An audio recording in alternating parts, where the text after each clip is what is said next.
Tout simplement la pour ça. Sorry. Désolée. Je voulais juste qu'on me demande est-ce que ça va. On m'a même pas posé la question. J'étais seule. Seule. Et j'étais jeune. J'avais pas d'expérience. Je me sentais très seule. Pourquoi, en tant qu'enfant de Dieu, deux fois nous avons des agissements diaboliques? Pourquoi, en tant qu'enfant de Dieu, deux fois nous avons des agissements maléfiques? Pourquoi? Pourquoi nous pensons que c'est nous qui allons réellement entrer vraiment au ciel, au fait? Pourquoi nous avons tendance, en tant qu'enfant de Dieu, de penser que quand quelqu'un s'est garé, c'est la diablesse, c'est le diable en personne. Donc, il est devenu intouchable. C'est-à-dire que on ne peut même pas l'aider, la famille. Vous allez écouter l'histoire de Nathalie Makoma. J'ai eu des larmes aux yeux. J'ai fait couler quelques gouttes des larmes. J'ai été choquée. Bon, c'est vrai que on entend souvent parler de ce genre de choses. Oui, j'étais à l'église parce qu'on m'a mise enceinte et l'église m'a rejetée et tout et tout. Je n'avais pas de refuge. Maintenant, je me retrouve dans la rue et tout. Nanani, nanana. J'étais un enfant de l'église à cause d'un problème qui m'est arrivé. L'église m'a rejetée. Toute l'église était en train de parler de moi toujours en mal. Nanana. Il y a beaucoup de choses. Et je sais que quand Nathalie Makoma s'est égarée, j'étais là dans les commentaires. Je voyais, je regardais comment est-ce que les enfants de Dieu se comportaient face à son égarement. Je voyais combien vous étiez là dans les commentaires, à l'insulter même, à lui parler mal, face à son accoutrement, face à son apparence, face à ce qu'elle faisait, face à tout ce qu'elle chantait. Vous étiez là dans les commentaires pour parler même pire. Vous étiez en train de l'harceler. Mais vous vous dites, enfant de Dieu. Moi, je ne sais pas si nous ne lisons pas la même Bible. Je ne sais pas si vous avez une autre Bible et moi, j'ai une autre Bible. Mais moi, je sais que la parole de Dieu ne nous demande pas ça. Quand quelqu'un s'égare, la parole de Dieu ne nous demande pas de l'oublier, de la chasser complètement, de la traiter comme une diablesse, un diable, un monstre. Non. Non. Par contre, nous devons avoir le temps. Nous devons prendre notre temps de montrer à quel point nous sommes aimants, à quel point nous désirons le retour de cette personne qui s'est égarée. À quel point nous désirons ce moment-là, que la personne puisse revenir encore dans la maison de Dieu. Mais c'est le contraire. Souvent, c'est le contraire. Et vous ne savez pas combien vous brisez les cœurs des gens. Vous ne savez pas combien. Il y a même des gens qui font même des réunions. Ah, celle-là, on va lui donner seulement 2 ans, 3 ans, on verra. Les chrétiens et chrétiennes. Eux qui se croient des super chrétiens. Mawa. Nous avons battu abino na Sony.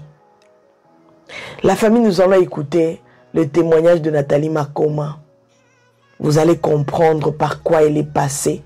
Je vous demande d'être attentif pour comprendre. Merci beaucoup.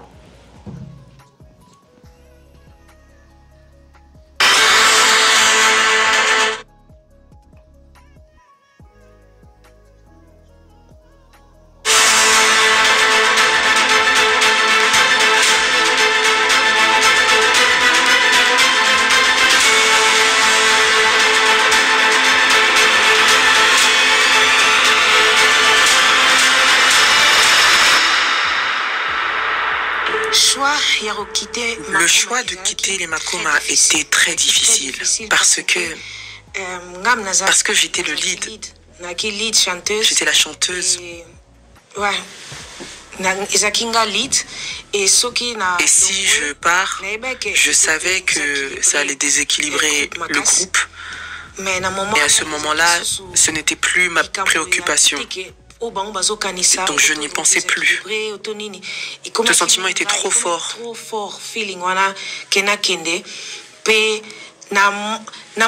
Et à ce moment-là, je ne comprenais pas qu'est-ce qui se passait dans ma tête. Mais aujourd'hui, avec du recul, je sais que c'était la dépression et le burn-out. Parce que c'était de trop.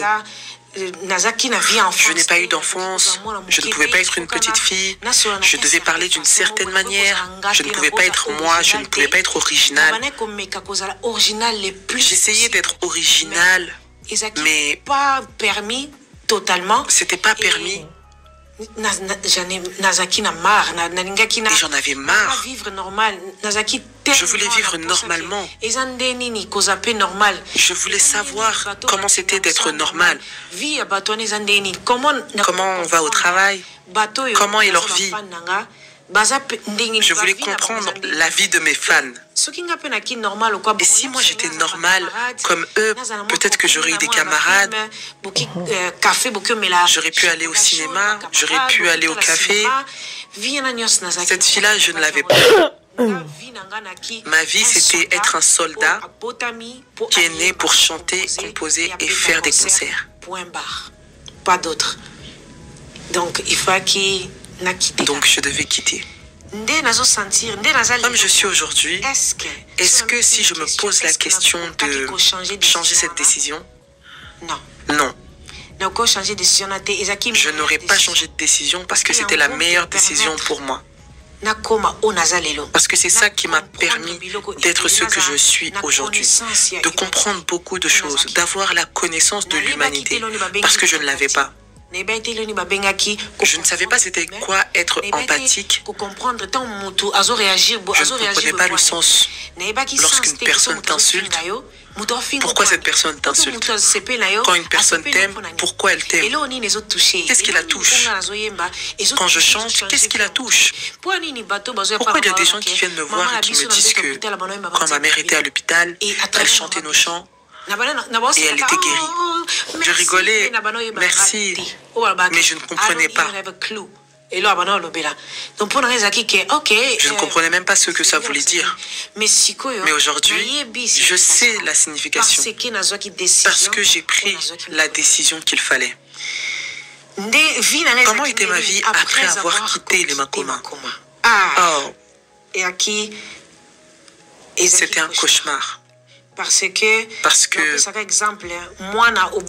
un enfant qui est né dans une grande famille, on t'a jamais appris à vivre sans personne.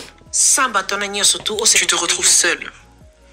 Moi, j'ai grandi avec mes frères et sœurs dans l'église.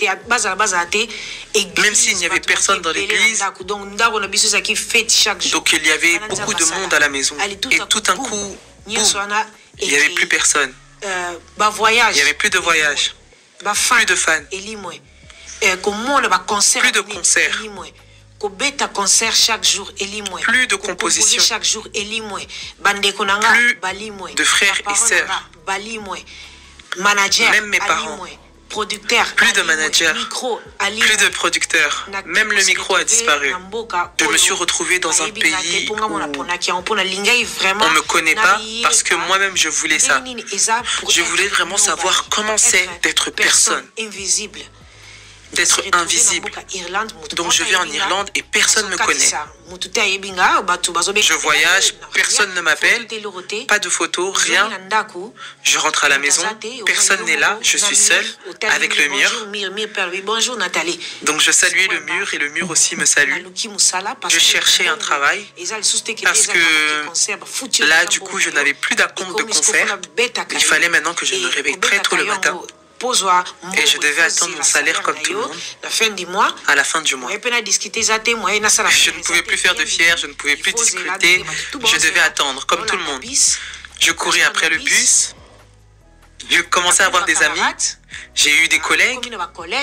Quand j'arrivais en retard, on me criait dessus aussi. On me coupait aussi mon salaire. Cette vie-là que je ne connaissais pas. Encore une fois, j'ai fait une dépression. Je me suis retrouvée dans un monde où, enfin, je ne suis plus musicienne, je vais au travail normalement. J'étais invisible. Personne ne me regardait, personne ne me calculait. Il n'y avait plus cette vie de hype sous les lumières. J'étais normale, comme tout le monde. J'attendais mon salaire, je payais mes factures, je payais l'électricité, le loyer, alors que je ne connaissais pas cette vie. Et j'oubliais même de payer mon loyer parce que je ne savais pas le faire.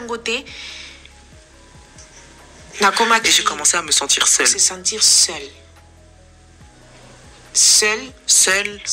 Je me sentais tellement seule que j'avais l'impression que je n'existais plus. Et dans ma famille, on disait, d'accord, vu qu'elle ne veut plus être dans les makomas, elle a arrêté de chanter du gospel, on lui tourne tous le dos, comme ça elle va comprendre, elle va craquer et elle va revenir vers nous.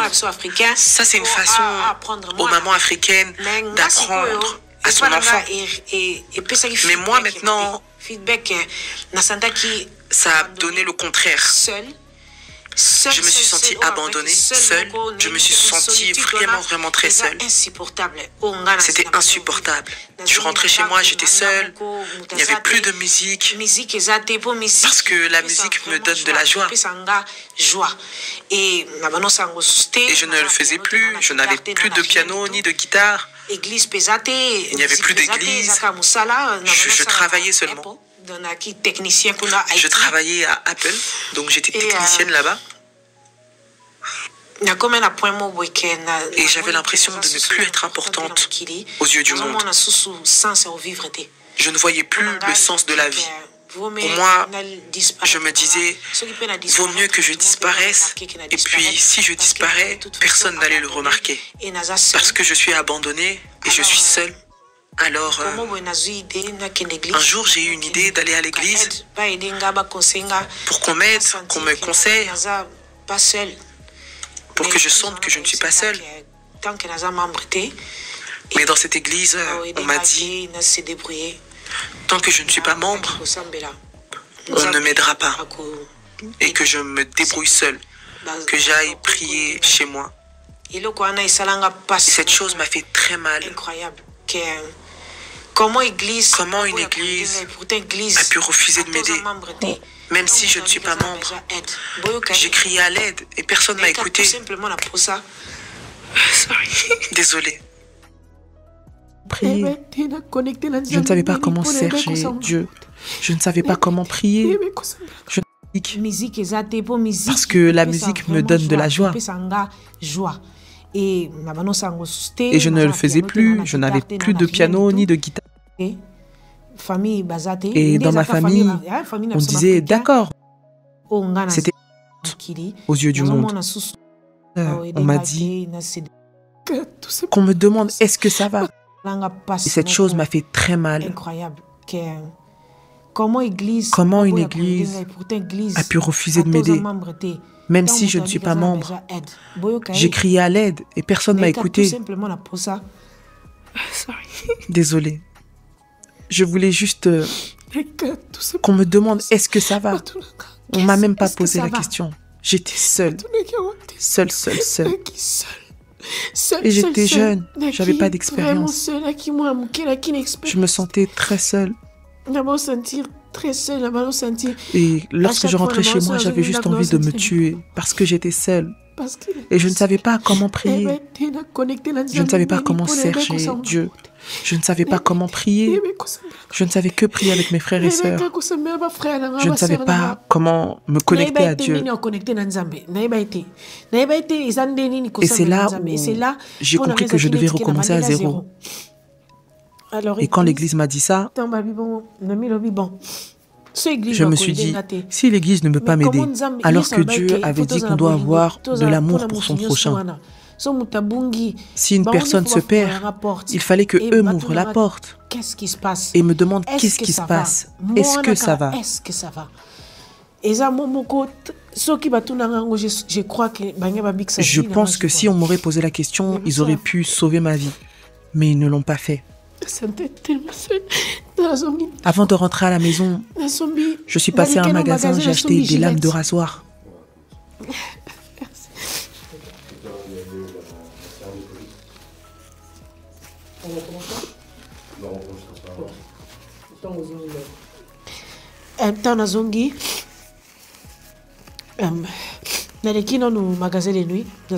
J'ai acheté des lames de rasoir pour me couper les veines, parce que c'est la mort la plus rapide. Ils ont eu l'opportunité de montrer de l'amour et ils m'ont montré au contraire que eux, c'est les enfants du Très-Haut et qu'ils n'ont pas besoin de ce genre de situation. Ils ont besoin que des membres de leur église. Alors ce jour-là, je me suis dit, bye. Et de toute façon, je meurs. Je vais monter là-haut et je vais expliquer tout cela à Dieu. Lorsque j'ai pris la lame de rasoir et que je voulais me couper les veines, j'étais deux. Je voulais juste qu'on me demande est-ce que ça va. On m'a même pas posé la question. J'étais seule. Seule. Et j'étais jeune, j'avais pas d'expérience. Je me sentais très seule. Et lorsque je rentrais chez moi, j'avais juste envie de me tuer parce que j'étais seule. Et je ne savais pas comment prier. Je ne savais pas comment chercher Dieu. Je ne savais pas comment prier. Je ne savais que prier avec mes frères et sœurs. Je ne savais pas comment me connecter à Dieu.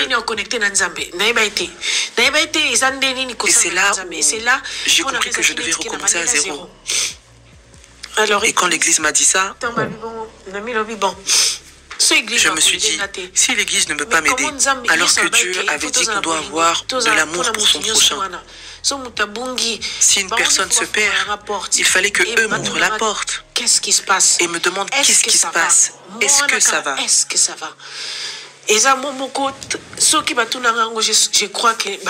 Je pense que si on m'aurait posé la question, ils auraient pu sauver ma vie.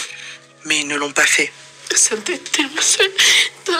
Avant de rentrer à la maison, je suis passé à un magasin, j'ai acheté des lames de rasoir.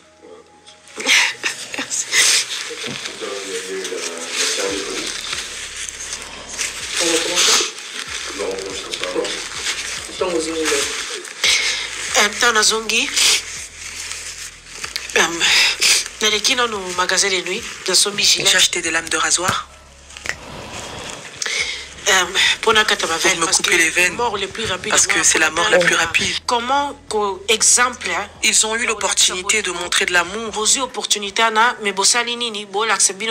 et ils m'ont montré au contraire que eux, c'est les enfants du Très-Haut et qu'ils n'ont pas besoin de ce genre de situation. Ils ont besoin que des membres de leur église. Alors ce jour-là, je me suis dit, le christianisme fini. Bye. Et de toute façon, je meurs. Je vais monter là-haut et je vais expliquer tout cela à Dieu. Lorsque j'ai pris la lame de rasoir, je voulais me couper les veines. J'étais debout devant mon miroir. Je me suis regardée. Et il y a quelque chose qui m'a dit, regarde-toi. Donc lorsque je me suis regardée après, qu'une connexion avec Dieu s'est faite. J'entendais une voix qui me disait, si tu te tues maintenant, qu'est-ce que tu vas gagner? Est-ce que tu as vraiment besoin de l'église pour te sentir complète ou de ta famille? Dans la Bible, il est écrit que tout le monde va te rejeter. Moi, le Seigneur, je ne te rejetterai jamais. Pourquoi tu n'as pas confiance en moi? Pourquoi tu n'as pas confiance? Pourquoi tu ne crois pas que je suis en toi? Pourquoi tu n'ouvres pas tes oreilles? Pourquoi tu ne comprends pas que je suis en toi, mais toi-même tu t'es déconnecté? Alors pourquoi tu vas te tuer? La personne qui était là dès le début c'était Dieu. Ton meilleur ami, c'est toi-même. Ce n'est pas les autres personnes. Tu n'as pas besoin du renfort des gens pour te sentir complet. Tu as besoin seulement de t'aimer.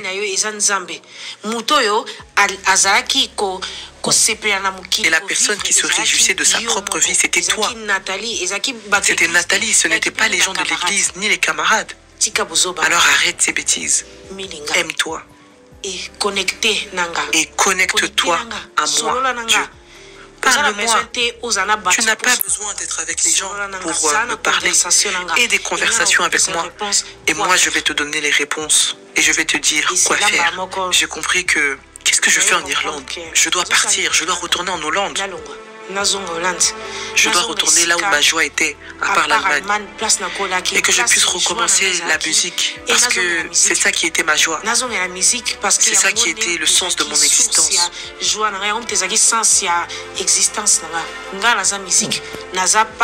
ne suis pas un agent d'Apple. Apple Store, bonjour, qu'est-ce que je peux faire pour vous? Apple Store, bonjour, it's Nathalie, what can I do for you? Non. Eza koyemba, micro. Moi, c'était le micro qui était ma vie. Je suis née pour chanter. J'ai appris, je sais comment se passe maintenant la vie normale. J'ai compris beaucoup de choses. Maintenant, il est temps de retourner là où je dois être. Je suis retournée en Hollande. Je suis retournée en Hollande en 2007.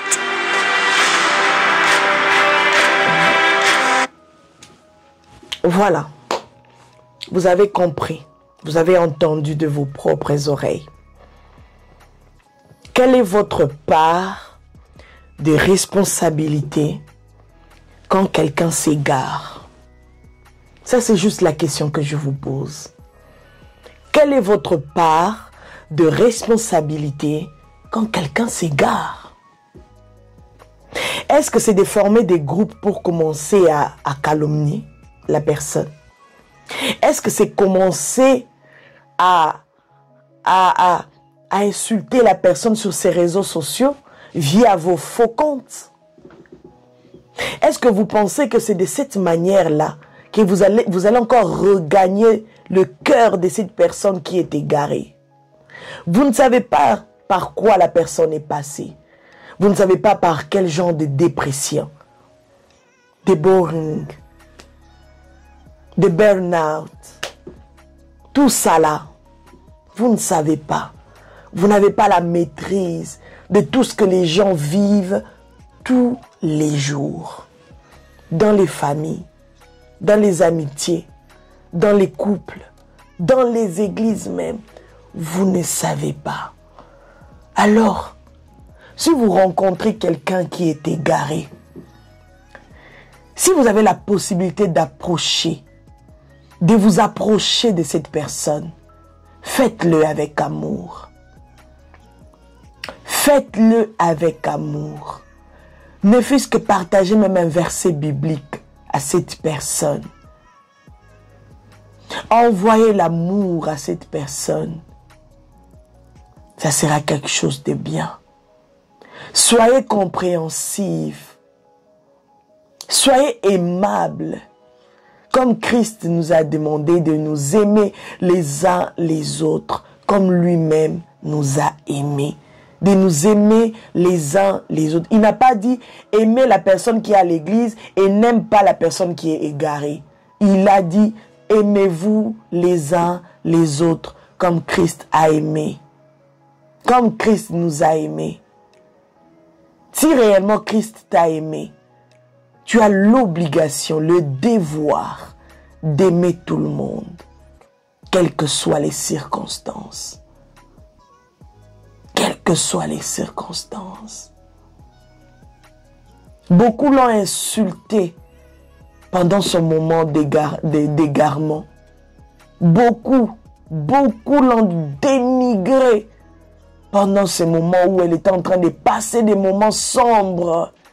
Bino moment la ramuta se déguisé à ke asalisi banzota ke akatisi banzota sali boye a commis mannequin bikoma comme tatouage à gauche à droite. Vous ne savez pas que cette personne est en train de passer par la dépression. Vous êtes toujours en mode jugement.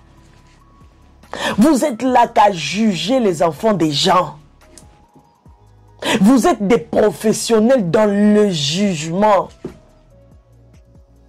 Vous êtes des professionnels à créer des faux comptes pour vous en prendre à vos sœurs et frères. Il suffit juste que vous puissiez entendre que quelqu'un là, la fille là, on l'a enceinté par ce frère-là. L'église est là pour chasser. Va là-bas. Et est-ce que c'est ce que la Bible nous demande vraiment? Même si la chose là est honteuse, est-ce que c'est ça le rôle de l'église?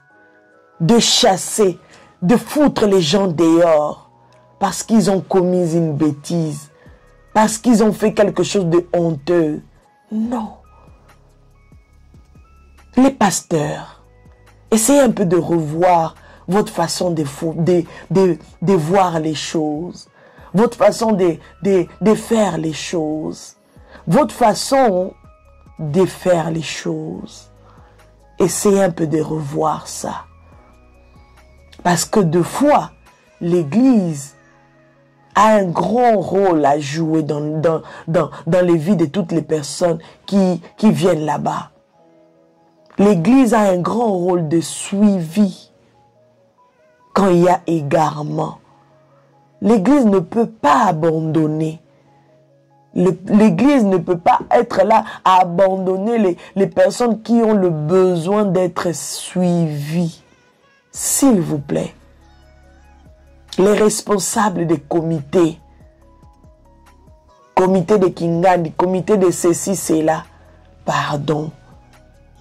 Pardon. Pardon. Faites bien les choses. La même Bible là que vous détenez dans vos mains, ça peut se retourner contre vous. Ne pensez pas que vous êtes des super chrétiens, que la personne peut-être qui s'est égarée. Ne pensez pas que vous, peut-être vous êtes meilleur parce que vous venez encore à l'église. Ne pensez pas à ça. Vraiment, cette vidéo puisse vraiment nous interpeller tous. Nous tous, oui. Que le Seigneur nous aide à être des vrais chrétiens. Pas dans le jugement. Nous sommes tellement dans le jugement. Les chrétiens d'aujourd'hui se retrouvent tellement dans les jugements. Pendant que le Seigneur lui-même agrée la prière de la personne que vous voyez avec des piercings à gauche, à droite, des tatouages à gauche, à droite. Le Seigneur agrée sa prière. Et toi, tu es là dans le jugement. Qui est en train de pécher dans tout ça? Qui est en train de pécher dans tout ça? Arrêtez ça, s'il vous plaît. Ne soyez pas des chrétiens aigris. Ne soyez pas des chrétiens malhonnêtes. Ne soyez pas des chrétiens méchants. Sinon, ça ne colle pas avec la Bible que nous marchons matin, midi, soir, en dessous du bras. Nous voulons montrer au monde entier que nous sommes des chrétiens numéro 1. Non, c'est de la méchanceté et de l'hypocrisie. Que Dieu nous aide. Que Dieu nous épargne de toutes ces choses-là. Voilà, c'était bel et bien votre Mama Kimia Sarah, la queen de la SAP, la queen des médias, la mère des nations. N'hésitez surtout pas à partager cette vidéo. N'hésitez pas à vous abonner, à liker, commenter. Surtout, soyez nombreux à vous abonner pour ne rien rater. Ici, on partage tellement de bonnes choses. Tellement de bonnes choses. Des news vraies sans trucage. Des news bio sans trucage. À Lukuta et Lekate. Que Dieu vous bénisse. Bye bye. Naturel, Mama Kimia Sarah Muntu. À notre beauté naturelle, Mama Kimia Sarah Muntu. À notre beauté naturelle, Mama Kimia Sarah Muntu. À notre beauté naturelle, Mama Kimia.